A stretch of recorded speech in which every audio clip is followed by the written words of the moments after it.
welcome to story time. I'm excited about this week's stories because this is a subject that I find very fascinating. Mermaids. I have a fascination with mermaids, which is weird because I have a fear of the ocean. But before we get started, I wanted to introduce you to our mascot. You know, we have Purple Dragon is our mascot for the inn. Well, for Grey Art, for our gift shop. And we have a new mascot. Look at that. Isn't he just the cutest thing? He is made to fit on your shoulder. He's bendable and posable. He is the cutest little thing ever. So, I don't have a name for him yet. Suggestions in the comments if you have an idea what you think would be a good name for our mascot, the little purple dragon. Okay, so he's going to sit over here and watch story time and learn more about specifically Scottish mermaids. So, we've got some interesting stories this week. Find the beginning. Let's see. So, let's not. Let me get my stories together.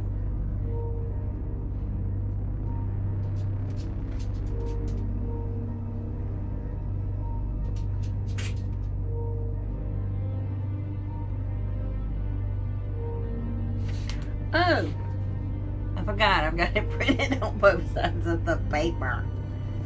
So I'm trying to find. It's like I couldn't find the beginning of the story. I might have written that one down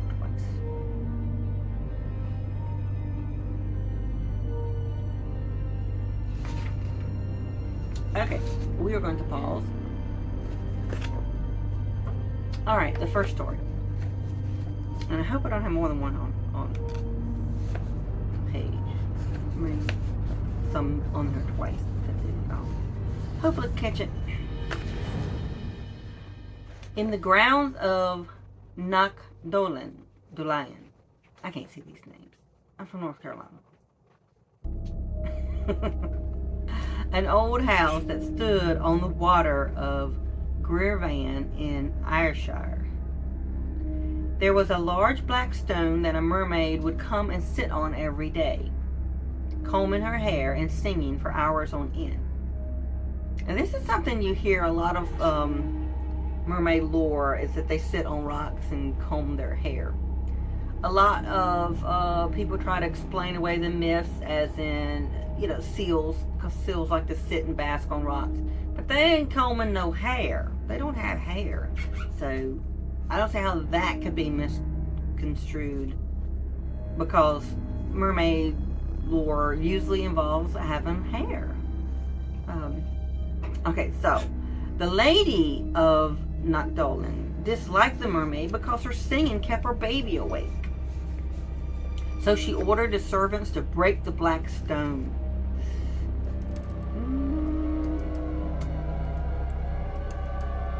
So, before we even go on, this has got to be a bad idea.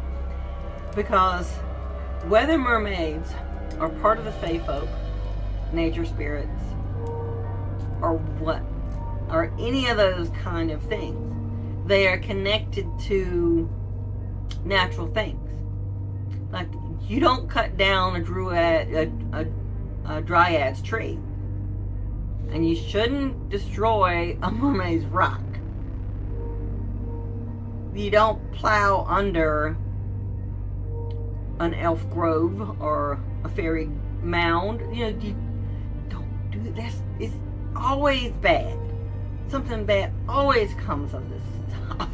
So we'll see how it turned out for this lady.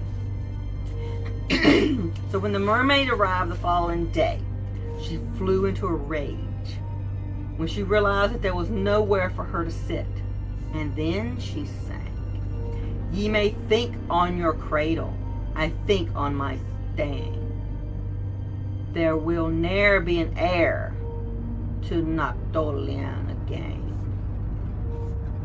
A curse. She cursed them. Not long afterwards, the baby died. And being an only child, when his mother and father died, the family line died there. I think I've heard that myth before about a curse ending a family line. So, yeah, not a good ending. So, in Forfarshire, a laird saw a young woman who appeared to be drowning in the loch.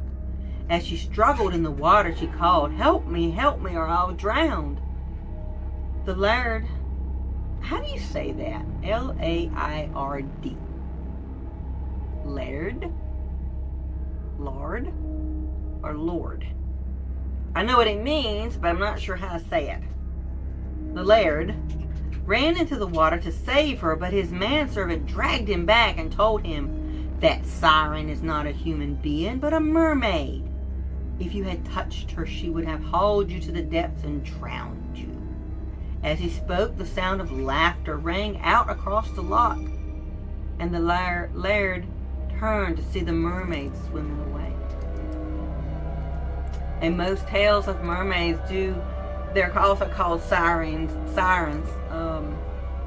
Their purpose is to lure people to their death, to drown them in the sea. Like, remember the story about the Selkie? Kelpie, sorry. Kelpie. Selkie's different. Kelpie. The water horse was to lure people to their death. And why do these creatures dislike us so much? Or is it just that we're very tasty and they just want to eat people? Oh, why can't we all just get along? But, so, he barely escaped. Luckily, he had a servant who knew the lore and also maybe was not enthralled. The idea of being enthralled, kind of like the concept with vampires, are fairy-led, pixie-led, to where you're kind of, your will is taken over. You're can't really resist. So maybe this other person could see her true form, and that it wasn't a woman in distress. He saw the mermaid for what it was, even though the man she was luring to the water could not. Maybe that's what happened. So another story. A healing man in Galloway was said to receive at least some of his medical knowledge from a mermaid. When a local girl, May, fell ill with consumption. And I think, isn't that a blood disease? The man tried his best to cure her, but his herbs had no effect.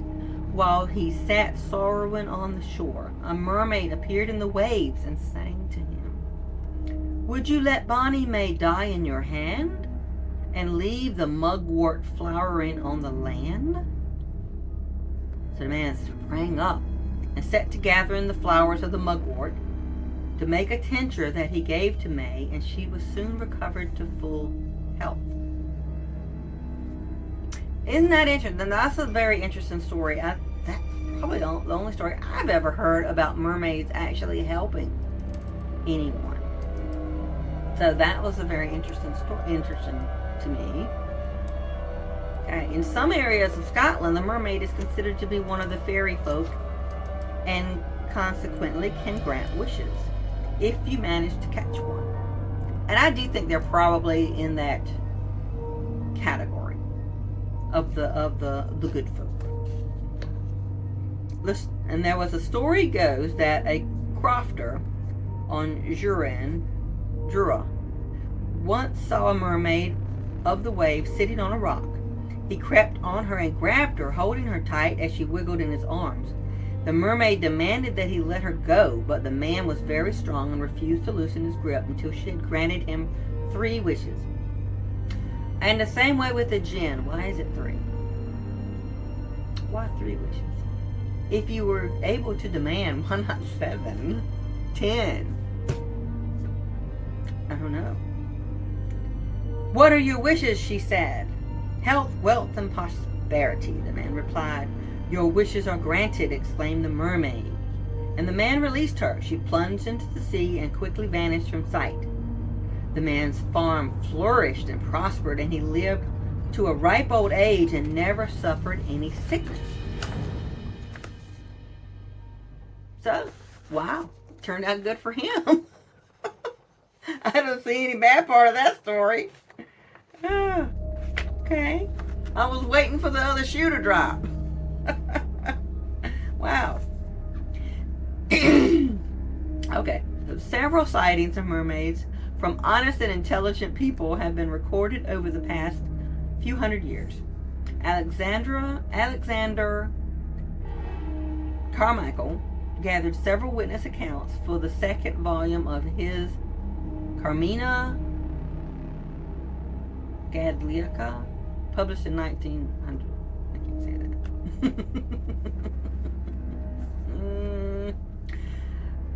Colin Campbell, a crofter. Okay, this is the second time they've used the word, someone's been a crofter. I don't know what that is. I need to look that up. I don't know what a crofter is. Saw what he thought was an otter holding and eating a fish just off the shore of Barra. Campbell was going to fire at the creature, but by the time he had raised his gun and looked again, he was sure that the otter was in fact a woman, holding a child. He took out his telescope for a closer look and saw that it was indeed a woman floating carefree on the waves with a very comfortable looking child. Campbell was astonished, and he watched the maid of the wave and the sea barren for a few moments until they dived under the water with a splash. Neil McEchen, a crofter. Does this mean fisherman? Because I'm thinking they're all near the water. I need to look that up. Hold on a minute. Okay. I looked it up. Crofting. Crofting is a form of land tenure and small-scale food production, particular to the Scottish Highlands, the islands of Scotland, and formerly the Isle of Man. Within the 19th century townships, individual crofters or crofts were established on better land, and large area of poorer quality hill ground was shared by all the crofters of the township grazing of their livestock. So, a crofter could be like a farmer or someone who has livestock, which most farmers, I think, do both. Like we have cows, but we also raise hay for the cows, so we're kind of doing both. Okay, so a crofter is kind of like a farmer. All right, got it. Now, back to the story. Okay, so Neil was a crofter from Southeast, was sailing home on a summer afternoon. The sun was shining and the surface of the sea was as smooth as a mill pond. As his skiff emerged from the Sound of Mull, he and his crew looked on in disbelief as a creature appeared in the water just a few yards from the boat. From the waist down, it was underwater, and from the head to the waist, it resembled a woman, though its hair was more coarse and its eyes more glassy. Interesting. The creature gazed at the men for a moment or more before disappearing into the sea. Though he had been accustomed to the sea all his life, he had never seen anything like it before. One of the crew declared that it was a mermaid and said that he had seen a similar creature some years before while cutting seaweed. So, Carmichael states that this man's sight was that McErchin was an entirely truthful man and incapable of inventing. He was one of nature's nobles, being richly endowed mentally and physically with a phenomenal memory. Okay, so Carmichael is the man who wrote the book. And so this is one of the stories, I guess, from his book. And so he vouches for this man's credibility. All right, let's see. In 1833, 6 fishermen reported that they had pulled up a mermaid in their lines off the Isle of Yale in the Shetlands. She was only about 3 foot long and offered no resistance.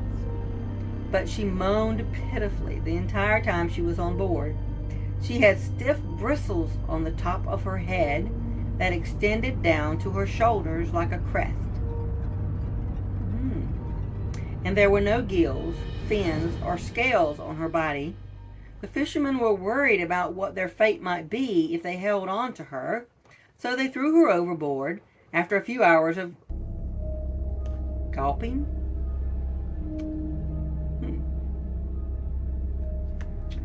Professor of Natural History at the Museum of Edinburgh heard the story from the skipper and said, "Not one of the 6 men dreamed of a doubt of its being a maid of the wave.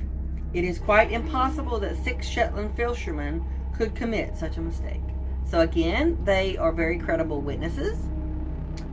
The crest, the stiff bristles, that's interesting. Not what you would think would be considered hair. But no scales, no gills, which means could have been a seal type of. These are fishermen. They know what a seal looks like. Okay. The most famous mermaid in Scotland is arguably the Bacala mermaid in 1830. The beach was busy with people harvesting seaweed near Grimness on the west coast when a woman padded into the lower end of the reef to wash her feet. She heard an odd noise, and when she looked up, she saw a small, human-like creature splashing in the sea a few feet away. A few of her fellow workers tried to catch the creature, but it moved beyond their reach. Boys threw rocks at it. Why would you do that? Why do boys want to be mean? I don't understand that. Boys threw rocks at it, one of which struck it in the back, causing it to yelp in pain before it disappeared beneath the waves. Evidently, the boy's rock had struck a fatal blow as the body of the creature washed up on Culla Bay 2 miles away a few days later. Well, I hope that boy was punished. It didn't say anything about it, but I hope he was. I mean, don't go killing things. Oh my gosh, that's terrible. A description of the body was recorded like this.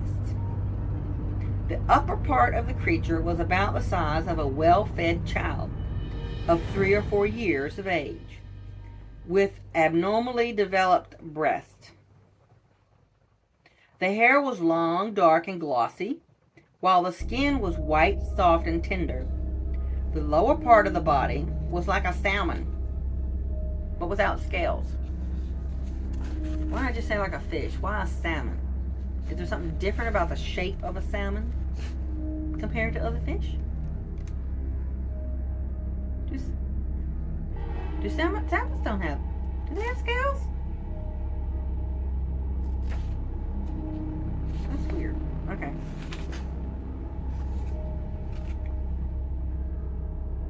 Okay. Crowds of people who had congregated on the shore to see the strange creature were of the opinion that this was indeed the body of a mermaid. Duncan Shaw, Baron Bali of the district, was called, and he ordered a shroud and a coffin to be made for the creature. The body was buried a short distance above the shore where it had washed up, witnessed by the crowd that had gathered on the beach that day. No grave marker has ever been found, though a large stone in Culla Bay that some speculate could be the mermaid's resting place was surveyed in 1994. Unfortunately, the survey proved inconclusive. Wouldn't that be interesting if they actually was able to recover that body and study it? So now we have the myth of the Hebridean See, the problem is I can't sound these words out because I don't understand Scottish or Gaelic pronunciations. So, yeah. It's the myth of a mermaid from a place that starts with an H. Yes. In 1830, crofters were busy cutting seaweed. This might be the same one. Yes, this is the same story about the one who died. Actually, put that in there twice. Okay, so I already read that one. Let's see here.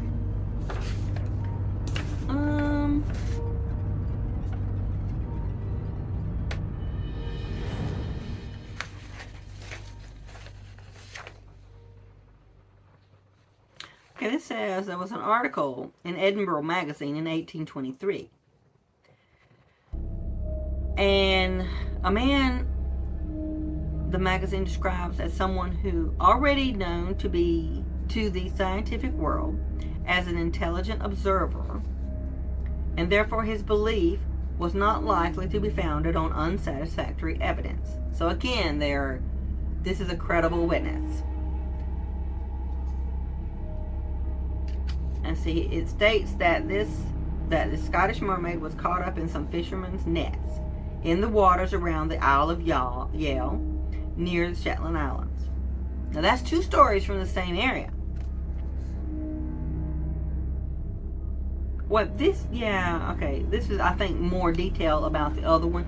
Maybe this is the same one that was reported to have the spiky quill-like things, like a crest.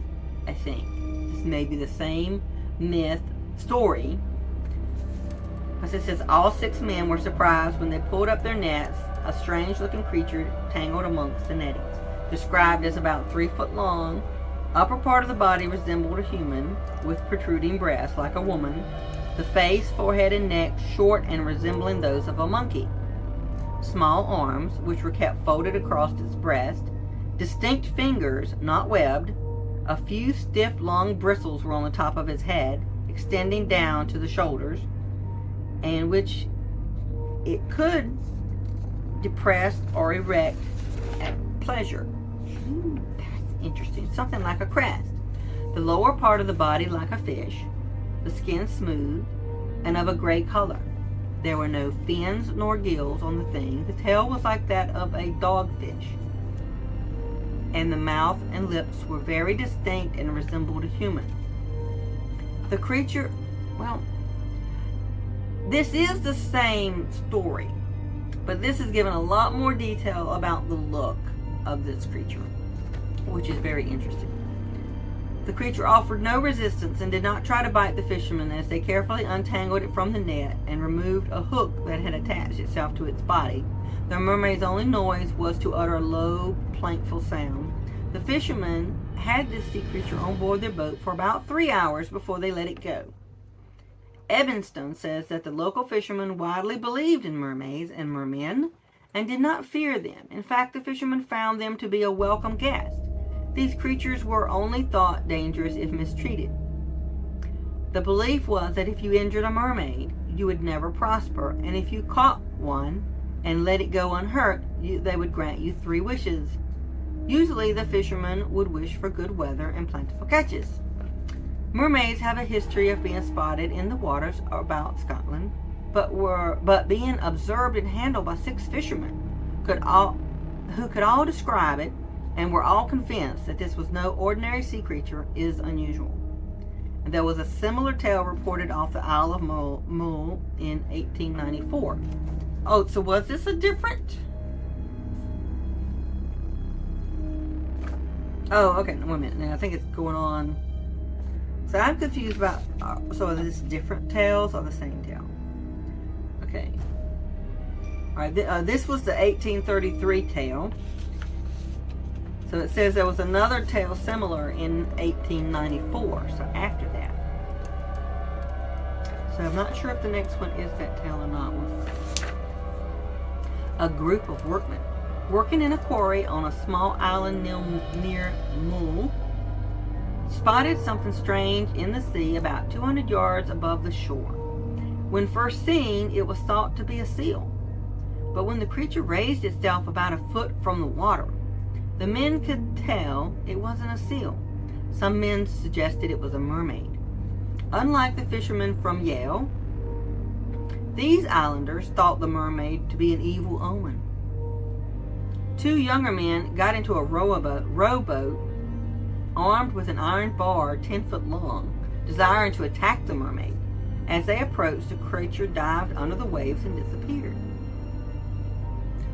Interesting how different cultures or different groups see it very differently. So the other group saw it as a good omen if you treated it well, but these see it as a bad omen and wanted to kill it.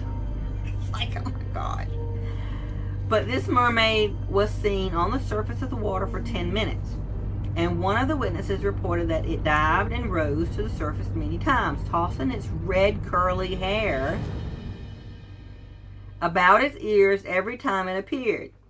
From the head down to the waist, it resembled a female-like form of a color resembling the white belly of a codfish. The newspaper that printed the story also said mermaids are often spotted in the waters around.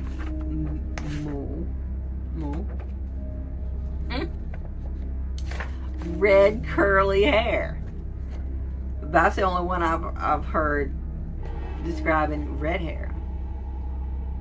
Okay, so a boat from Ullapool sees Scottish mermaid. More than one person spotted another Scottish mermaid in January of 1832. A boat was crossing from Ullapool to Greenstone Point when a crew spotted what they thought to be a man sitting on a rock fishing, which they thought unusual, especially as it was on the Sabbath. As they got nearer, they could see it to be partly the likeness of a human, of which the uppermost half resembled a female, as it was white as snow, and the other half was a sky blue color. It had fins and a tail like a fish. The thing did not seem afraid of them and had soft, rolling eyes. It gazed at them for some time. Interesting. Legends about mermaids can also be found on the Ayrshire coast. One of them sang a song to a young fisherman.